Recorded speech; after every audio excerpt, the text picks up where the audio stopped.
Hello students, welcome to all of you on my YouTube channel Physics with AK Sharma. And today we will discuss about river and boat problem. इससे पहले बेटा हमने vector addition जो होता है उसी कुछ इंपॉर्टेंट प्रॉपर्टीज के बारे में डिस्कस किया है कि वेक्टर एडिशन जो होता है वो एसोसिएटिव होता है, कम्यूटेटिव होता है, ठीक है, और एक ही नेचर के वेक्टर क्या ऐड हो सकते हैं। तो उसी में आता है boat and river problem, most important है बोट एंड रिवर प्रॉब्लम। बहुत सारे क्वेश्चंस इसके ऊपर आते हैं बोट एंड रिवर प्रॉब्लम के ऊपर। बोट एंड रिवर प्रॉब्लम भी बोल देते हैं इसको रिवर एंड स्विमर प्रॉब्लम भी बोल देते हैं, विंड एंड एरोप्लेन प्रॉब्लम भी बोल देते हैं इसको। तो इसमें क्या है कि जो बोट होती है always flows in the direction of resultant velocity, या moves boat in the river always moves in the direction of resultant velocity।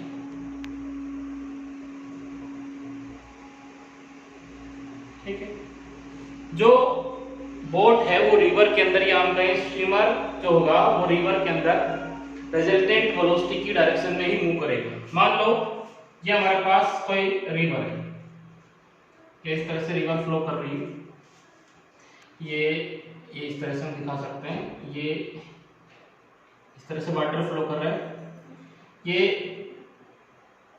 This is width, कि हमने इसकी चौड़ाई मान ली s, एक बैंक से और दूसरे बैंक का जो डिस्टेंस है वो कितना है s। Width of the river, let इसको हमने s मान लिया, किससे रिप्रेजेंट कर दिया s से, ठीक है।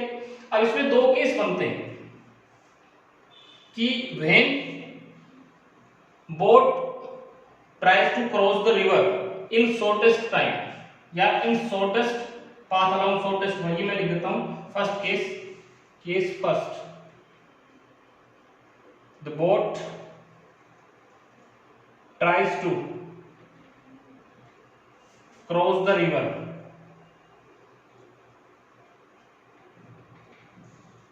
along shortest path। First case मान लेते हैं कि जो बोट है वो शॉर्टेस्ट पाथ से रिवर को क्रॉस करना चाहती है, ठीक है। मान लो ये डायरेक्शन किसकी है, this is the velocity of ये वेलोसिटी है, इसको नाम दे दिया हमने v2 क्या velocity of boat, let v2 be the velocity of river, velocity of river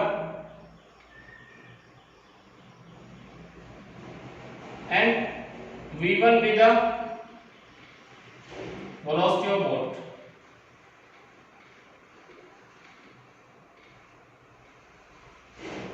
ठीक है, v1 किसकी वेलोसिटी है, v1 जो वेलोसिटी है वो बोट की है और v2 जो वेलोसिटी है वो रिवर की।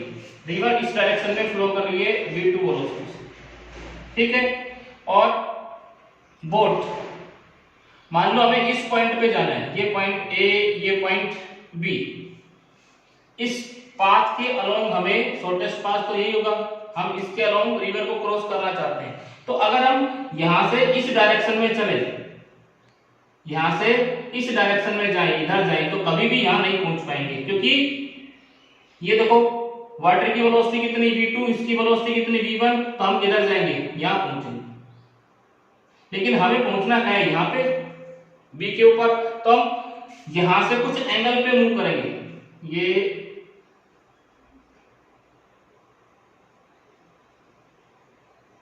Theta, this is velocity of, ये किसकी velocity, this is the velocity of boat, this is the velocity of river, this is point C, ठीक है।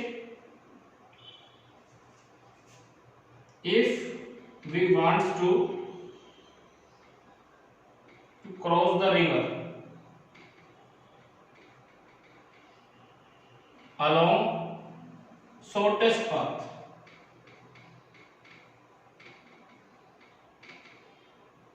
The boat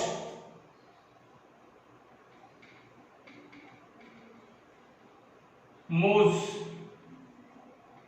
at some angle theta,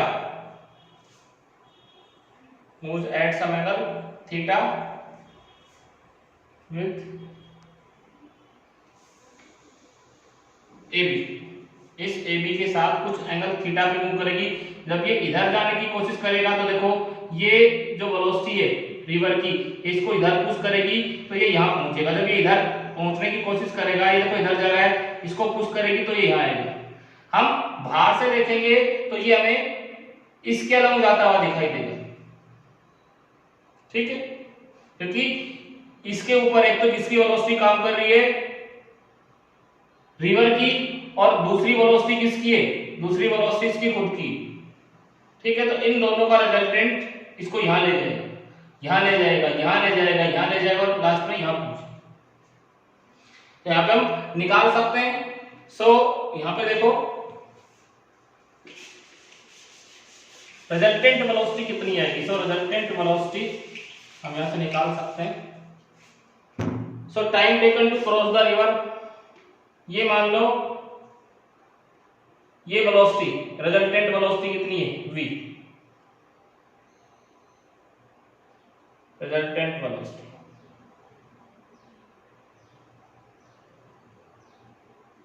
ठीक है। So time taken to cross the river, taken to cross the river along shortest path, t is equal to, इधर distance कितना s और velocity कितनी v, तो s upon v, भाई s upon v लिखेंगे, कैसे निकल जाएगा, इसमें v निकाल सकते हैं इन ट्रायंगल, भाई इधर वेलोसिटी कितनी v और इधर डिस्टेंस कितना a से b का s, तो डिस्टेंस अपॉन स्पीड टाइम होता है, टाइम आ जाएगा। इन ट्रायंगल ABC v हम निकाल सकते हैं, v कितना आ जाएगा, देखो इसमें this is v1, this is v2, तो ये क्या हो गया hypotenuse, this is base, this is perpendicular. तो यहां पे हम लिख सकते हैं v इज इक्वल टू, या हम इसमें लिख सकते हैं AC square is equal to CB square plus AB square. अब यहां से AB कितना है, हमें तो V निकालना है, V is equal to under root AC square minus CB square. AC कितना है, AC हमारा V1 square minus V2 square. यहां से हम लिख सकते हैं T is equal to S upon under root V1 square minus V2 square.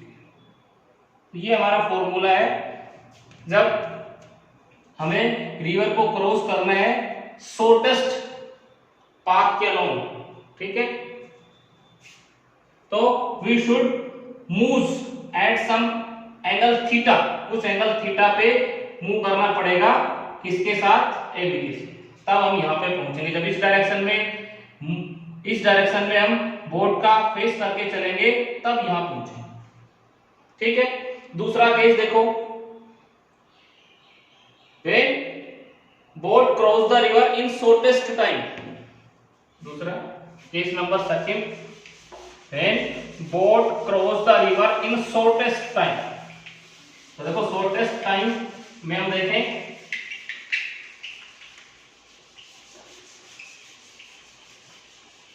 तो यहां हमें कम से कम टाइम पे पहुंचना है। तो ये case second, when boat cross the river in shortest time, ठीक है, तो ये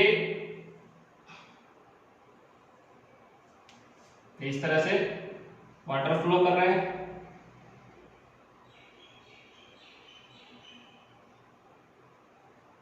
दिस डिस्टेंस ए बी। अब हम शॉर्टेस्ट टाइम में इसको क्रॉस करना चाहते हैं, तो इधर हम बोट किधर मूव करेगी, बोट इस डायरेक्शन में मूव करती है v1 वेलोसिटी से, ठीक है, v1 वेलोसिटी। और ये किसकी velocity, this is velocity of वो रिवर। तो यहां से देखो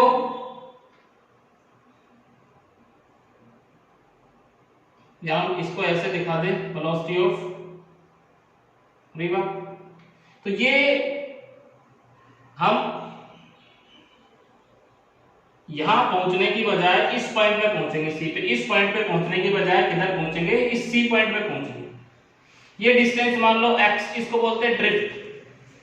हम पहुंचना किधर चाह रहे, जाना किधर चाह रहे, हम हमारे जो v1 वेलोसिटी की बोट की डायरेक्शन किधर थी, बोट की डायरेक्शन a से b की तरफ थी। लेकिन इसके ऊपर क्या, इसके ऊपर किसकी वेलोसिटी और काम कर रही है, इसके ऊपर किसकी वेलोसिटी काम कर रही है, रिवर की वेलोसिटी काम कर रही है। तो ये इन दोनों का रिजल्टेंट की डायरेक्शन में जाएगा, किधर जाएगा, v1 और v2 के रिजल्टेंट की डायरेक्शन में। तो ये इस पाथ के अलोंग, इस पाथ के अलोंग जाएगा और यहां पे इंस्टेड ऑफ b c पे पहुंच जाएगा, यहां पे पहुंच जाएगा c, और c पे पहुंचेगा b की जगह। लेकिन इस केस में जो टाइम है वो कम से कम लगेगा, क्योंकि यहां पे वेलोसिटी क्या हो गई, वेलोसिटी दोनों की रिजल्टेंट, v1 की वेलोसिटी भी और v2 की वेलोसिटी, ठीक है। इसको हमने मान लिया v, ठीक है। ये डिस्टेंस यहां से यहां तक कितना, दिस इज s, ये कितना x, ये एंगल थीटा। यहां पर हम लिख सकते हैं when boat tries to cross the river in shortest time,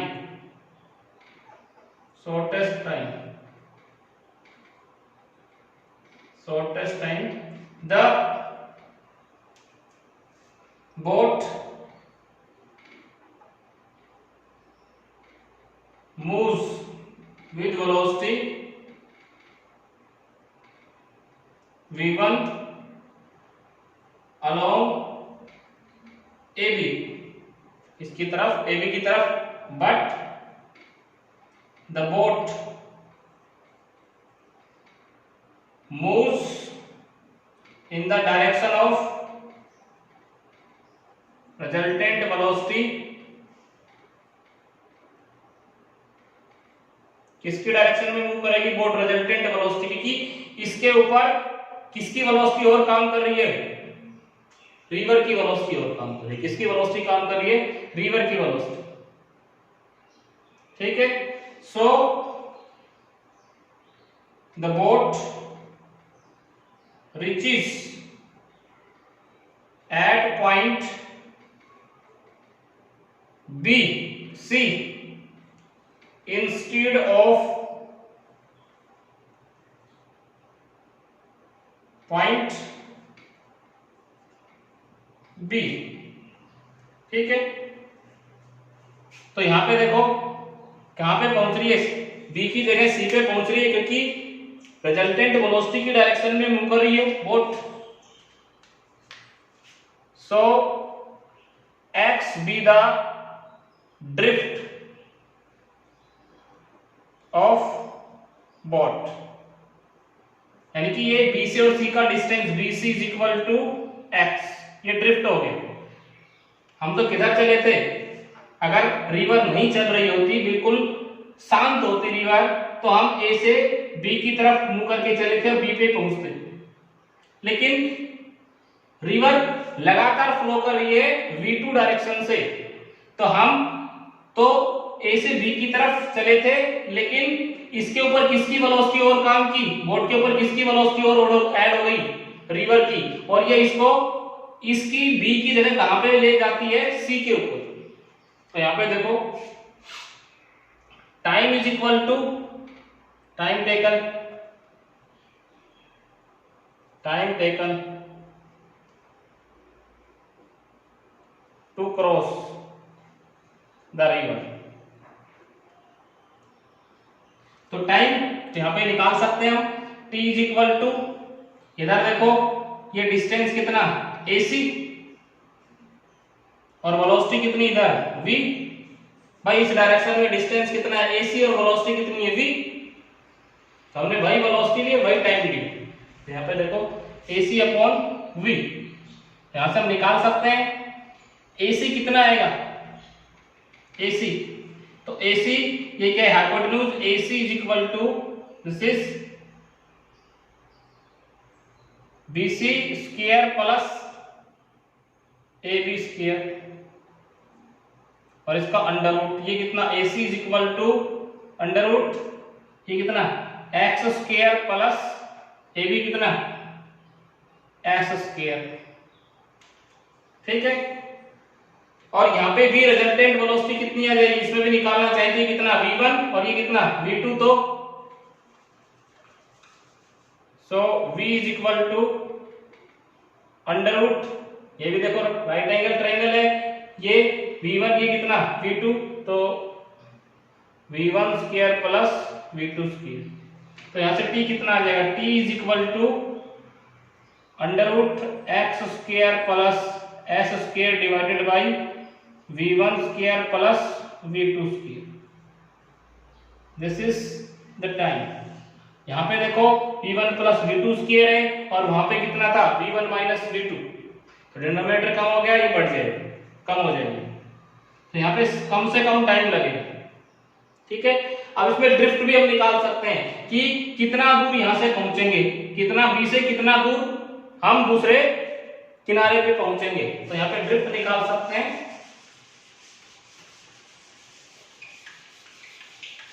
drift of the boat,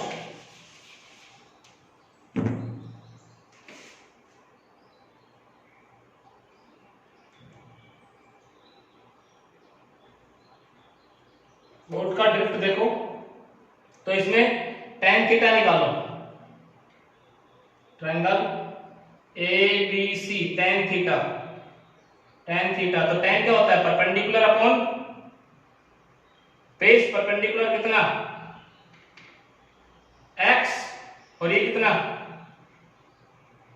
base कितना s, और इससे निकालें तो ये किसके बराबर आएगा, v1 v2 से निकालें तो कितना आ जाएगा tan थीटा सेम ट्रायंगल में ये कितना परपेंडिकुलर v2, ये कितना बेस v1, तो यहाँ दोनों को इक्वल करें, s upon x is equal to v2 by v1, और x कितना आ जाएगा v2 by v1 multiply by s, तो यहाँ से हम ड्रिफ्ट भी निकाल सकते हैं। पहले s और x से tan थीटा निकाल लो, फिर v1 v2 से tan थीटा निकाल लो, दोनों को बराबर कर दो, तो यहाँ से हमें ड्रिफ्ट मिल जाएगा कि कितनी दूर हम दूसरे किनारे पे पहुंचेंगे। हम b की तरफ डायरेक्शन करके चले थे, लेकिन पहुंचे कहां पे, c के ऊपर, तो b से और c का डिस्टेंस कितना होगा, अगर हमें s का पता है और v1 v2 का पता है तो x निकाल सकते हैं। तो this is boat and river problem, और इसके ऊपर बहुत सारे क्वेश्चंस बनते हैं, वो हम नेक्स्ट वीडियो लेक्चर में करेंगे। अभी थोड़ा और इसके बारे में डिस्कस कर लेते हैं। तो यहाँ पे देखो, तो ये तो हमारे पास हो गया कि बोट एंड रिवर प्रॉब्लम। उसके बाद हमारे पास आता है नल वेक्टर। नल वेक्टर क्या होता है बेटा, नल वेक्टर, तो नल वेक्टर और जीरो वेक्टर एक ही बात होती है, चाहे नल वेक्टर बोल दो चाहे उसको जीरो वेक्टर बोल दो। नल वेक्टर, तो देखो नल वेक्टर क्या होता है, null vector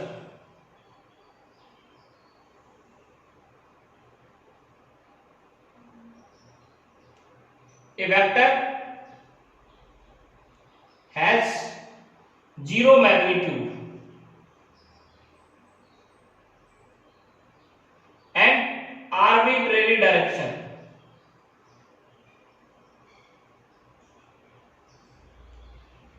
is known as null vector. एक ऐसा वेक्टर जिसकी जीरो मैग्नीट्यूड हो और डायरेक्शन कुछ भी हो सकती है, नॉन एज नल वेक्टर। और इसका क्या सिग्निफिकेंस होता है? नल वेक्टर का कोई सिग्निफिकेंस नहीं होता, सिर्फ ये दो वेक्टर्स को जब सब्ट्रैक्ट करते हैं, अगर उनका सब्ट्रैक्शन जीरो आता है तो उस वेक्टर के नेचर को रिप्रेजेंट करने के लिए यूज करते हैं। It is represented by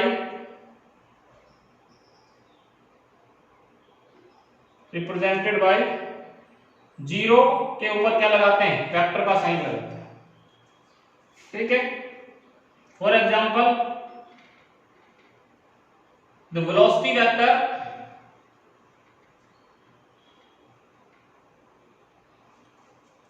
of a stationary object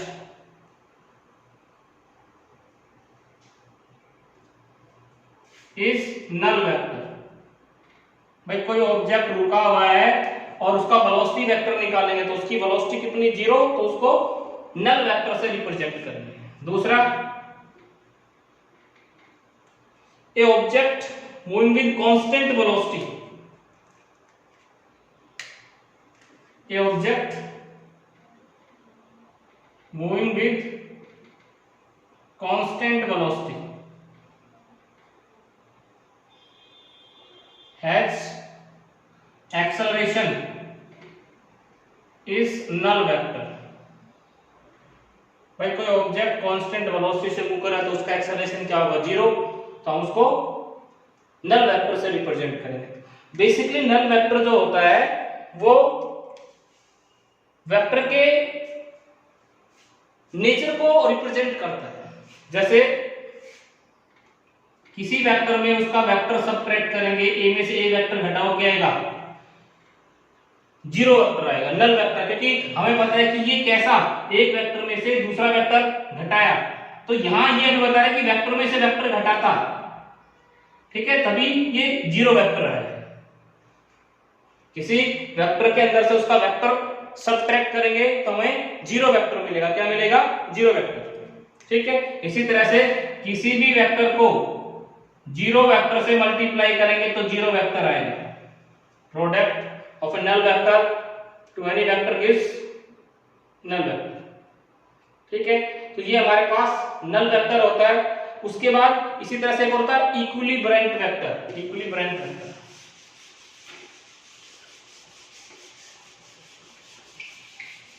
इक्विलिब्रेंट vector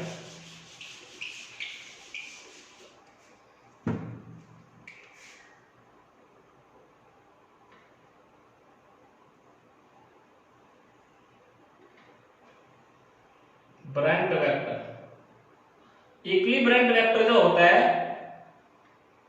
एक सिंगल वेक्टर होता है जो टू या दो या दो से ज्यादा का जो रिजल्टेंट वेक्टर होता है उसको बैलेंस करता है। A single vector which balances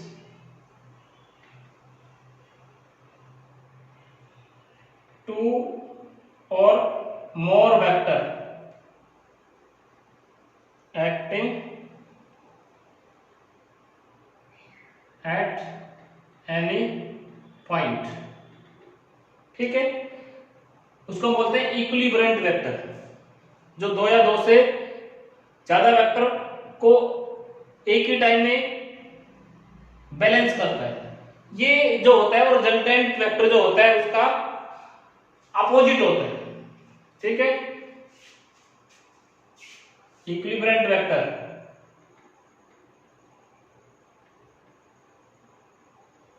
is equal and opposite to the या ऑफ द रिजल्टेंट वेक्टर